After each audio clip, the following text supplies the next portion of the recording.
Originally a purposely built factory town, conceived on routine, the City of Lowell today is anything but cookie cutter. We are resilient, creative, rich in history, culture, and the arts. We are generations of hard workers and fresh thinkers. We are a mix of trolley tracks and the mighty Merrimack. A chance to eat, see, experience something new, and feel right at home. Welcome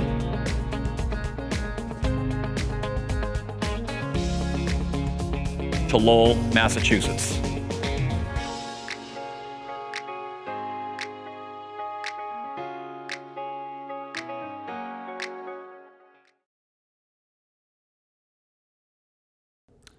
Hello, welcome to our first episode of a new video series, Lowell Current. I first want to thank our many media outlets and thank them for all the coverage that they provide to the City of Lowell. My goal throughout 2024 is to offer more alternatives so that residents of Lowell are informed of what is happening in this beautiful city. Each episode will have a recap of the current events and then focus on one topic that will give our residents an inside look of the daily work and responsibilities, and most importantly, the challenges, but the successes that each department has had. I believe a well-informed community is crucial to grow our city so that residents feel connected and empowered to shape our city. In this episode, we'll take a brief look back through 2023, review some of the highlights, and speak with one of our department heads. I encourage all watching to review the January 16th City Council meeting for a more robust report on our success right here on LTC. The first thing, starting with ARPA. Many people know ARPA as the American Rescue Plan. It's a once-in-a-lifetime opportunity to reinvest in our cities and our residents. Some of the highlights that the City Council and this administration has focused on: 7 different grant programs for economic development and cultural affairs, where $2.5 million went to over 100 businesses and nonprofits. Here in the city, with ARPA monies, we have a new emphasis on vehicles and equipment for things like new pipeline assessment vehicles, VAC-on jet trucks over wastewater, a new VAC-on truck over the water department, and something that's been discussed often, 10 new fire vehicles, which will replace our aging fleet. We're also spending money on school maintenance. A new sense of priority in ensuring that basics of preventative maintenance happens every single year. This is just a small sample of what we're spending some of the ARPA money on. I want to encourage each and every one of our residents to always check our online dashboard at lowellma.gov. In regards to looking back on our economic development in 2023, nearly 80 new businesses opened their doors in the City of Lowell and now call Lowell home. Our incredible economic development team is second to none when it talks about incentives, funds, and overall support of our business community. One of the major opportunities we had in 2023 was to start Project Pop-Up, which is located right on 51 Market Street. We turned a vacant and an abandoned storefront. We transformed it. Today, it is a vibrant and dynamic incubator for 3 people who are starting just out in the retail business and trying to give rebirth to brick and mortar. The interesting piece to this is that over 50 businesses applied to call Lowell their home. Our economic development team and our DPD will continue to look for more opportunities so we can see continued growth and excitement in our downtown. I want to add, we're also very thankful for all the current businesses that are here in the City of Lowell and have chosen to use Lowell as their home base. Remember this, we are always here to help you. We're always here to find the solutions and to help you succeed for future years to come. In regards to roads and bridges, this city administration and this city council has tripled our investment in roads and bridges. And this, quite frankly, has only happened because of the residents. The residents are expecting more, and this City Council and administration is delivering. We've introduced things like crack sealing, mill and overlay, microsurfacing, complete reclaims of streets. We've reconstructed sidewalks, 178 new ADA ramps. And once again, we'll be increasing our investment, and this is an important piece to remember. We were spending at one time in the approximate about $3.5 million. We're going to be moving more towards $13 million to ensure that the 235 miles of roadway in this city are safe and enjoyable to drive on. In 2023, we also saw the completion of the Central Street Bridge, which helped our downtown residents as well as our businesses and people traversing through the City of Lowell. The Beaver Street Bridge, which is going to be a major milestone, should be completed late summer, early fall of 2024. Another exciting thing that happened throughout 2023 was the $21.4 million RAISE grant, which I am very proud to say all of our engineers, everyone at DPW and everyone at DPD worked so hard for. This is the largest grant that the federal government has given throughout the Commonwealth of Massachusetts, and it happened here in Lowell because of the professionals that put their heart and soul into this. This $21.4 million is going to redevelop the Broadway Street Bridge, the Market Street Bridge, Lawrence Street Bridge, and later on, the Swamp Lock Pedestrian Bridge. This is an exciting opportunity to discuss what has happened in the City of Lowell, and I'm so proud of the men and women that work here. Lastly, I want to touch on the city's continued work in the DEI space, or the diversity, equity, and inclusion. We appointed a Chief DEI Officer, Annabelle Dominguez, a fellow Lowellian who has already made some real concrete strides. Back in 2022, we had a very disappointing score with the Human Rights Campaign. We scored 50 out of 100.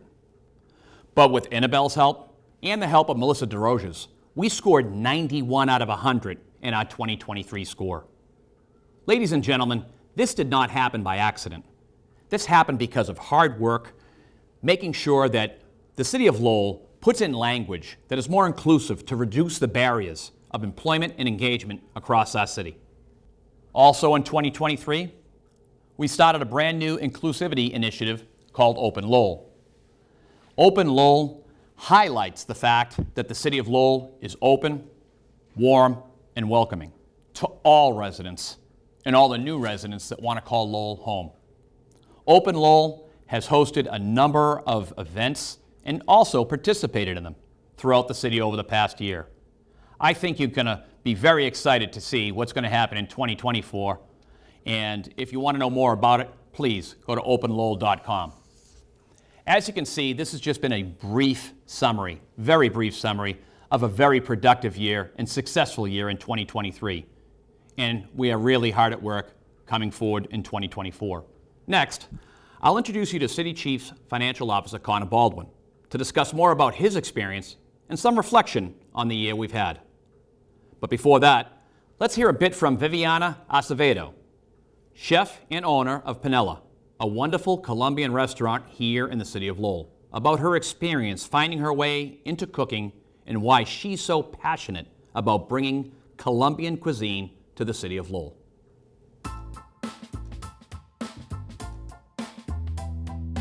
Hi, my name is Viviana Acevedo. I am the owner of Panela restaurant here in Lowell, Massachusetts. We came to Lowell 18 years ago, around almost 20 years ago, and we fell in love with Lowell. We love the fact that there's so many cultures, that everybody is united. It's not like everybody's separated. We have friends that are Cambodians, we have friends that are Puerto Ricans, Dominicans, and everybody supports each other. And we think it's an amazing city. I love Lowell. What I like to do here in Panela with the menu is that I like to showcase different regions of Colombia. So in Colombia, we don't all cook the same. So what I like to do is I like to showcase different regions, so for that I have different dishes. I like to say that I like every single one of my dishes, but one that I like the most and that sells the most is the arepa avocado lover. In Colombia we have over 200 different types of arepas and nobody really knows about it, so I like to work around with that and be creative. In my family, we're from the countryside, so my grandma cooks a lot with like plantain leaves and wrapping up foods in there. And whenever you go on a trip, they pack your food in there and you take it with you on the trip. And that's something that I like to do a lot, because food that is wrapped in the plantain leaf and is cooked in the plantain leaf itself, it smells amazing and it feels like home, and I just love it. I've worked for so many other restaurants that had they were showcasing their culture, but nobody was really showcasing Colombian food. But as a chef, if I'm gonna be the best chef I can be, I have to showcase my own culture and show my food.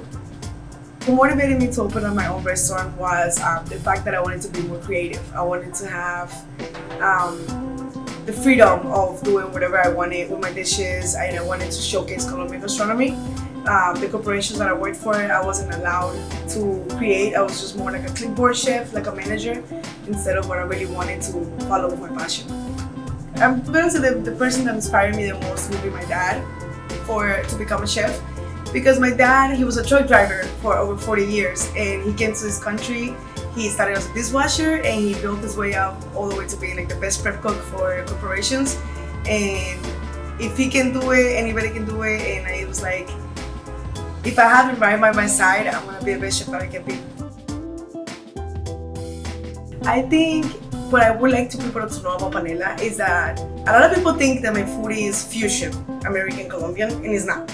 It's 100% Colombian. It's just that the food is created just by me, and the dishes are created by me, and all the ingredients are Colombian, and everything that is done with Colombian technique. And what I want people to know is that the food is cooked and created based on all the regions in Colombia. I feel like the City of Lowell is really respectful of business owners, immigrant business owners, women business owners, and I really appreciate that. And as long as I keep working the way I'm working, I feel like we should be doing good.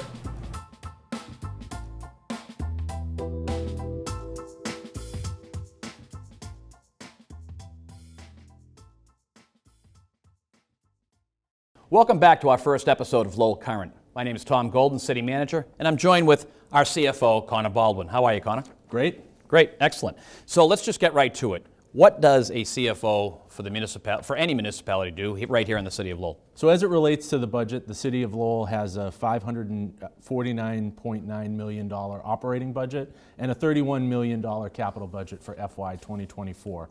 And so the CFO and the Deputy CFO are the chief budget authors and oversee the various finance departments, MIS, which is the city's computer professionals, the budget department, which I mentioned, the purchasing department, so all of the bids for contracts that are issued throughout the year, the office of the city treasurer and collector, so all the city taxes, as well as the issuance of the bills, and then the office of the city assessor. So for our viewers, not a calendar year, obviously, but when does the budget start and when does it end?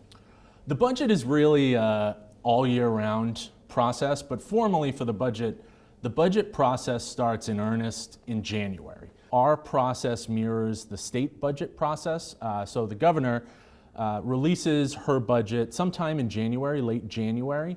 And so the City of Lowell will begin its process as we are now. In January, when instructions are delivered to department heads, we solicit requests for the next year from all of the heads of the various departments and agencies in the city for their funding requests for the next year. We bring those together sometime in February. In March, we'll begin meeting with those departments. And then the city manager is required by law to present a budget to the city council 170 days after the organization of the council in that term, which typically falls at the end of May for an effective date of the fiscal year beginning July 1st. So all of that is leading up for the council to have public hearings on the budget that's presented by yourself, the city manager, for an effective date for a fiscal year beginning July 1, ending June 30th of the next year. Excellent. So obviously it's a very, very busy time. What would you say is your biggest challenge today? So the city was very fortunate to have a large award, thanks to our congressional delegation and the federal government, from the American Rescue Plan Act.